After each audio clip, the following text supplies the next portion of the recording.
ఎరా నిల్చొని తింటున్నావు? నేను కూర్చోలేను నాన్న. ఏ సెగ్గొడ్లు వచ్చాయా? కాదు, అందరూ మీ నాన్న సంపాదిస్తుంటే కూర్చొని తింటున్నావు అంటున్నారు, అందుకే ఇలా నిల్చొని తింటున్నా.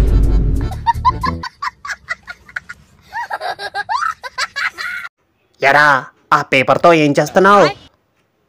నువ్వే కదా నాన్న పొట్ట విప్తే అక్షరం ముక్క రాదను, అందుకే అక్షరాలు మింగుతున్నా.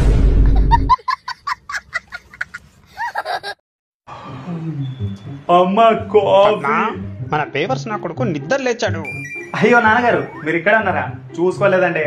ఎరా సిగ్గు లేదా? బారెడు పొద్దెక్కాక లేచి బర్రెగొని తీసుకొని అమ్మా కాఫీ అని అడగడానికి. నాన్నగారు, బర్రెలు కుడిది కదండి తాగేది, కాఫీలు ఎప్పటి నుంచి తాగడం మొదలెట్టాయి? ఈ ఎదవ జోకులు ఆపేసి పక్కింటి అమ్మాయిని చూసి నేర్చుకో. అమ్మాయి అయినా అబ్బాయిలా ఇంటి బాధ్యతలు తీసుకుంది, నువ్వు ఉన్నావు. అయ్యో నాన్నగారు, మీరు టెన్షన్ ఏ పడకండి, రేపటి రోజున మన ఇంటి బాధ్యతలు కూడా తీసుకుంటది. అదేంట్రా? అదే మరి, మీరు దేని మీద కాన్సన్ట్రేట్ చేయరని చెప్పేసి అంటూ ఉంటారుగా, అందుకే ఓ 10 రోజులు ఆ అమ్మాయి మీద కాన్సన్ట్రేషన్ చేసి ఆ అమ్మాయిని లోపడేశా.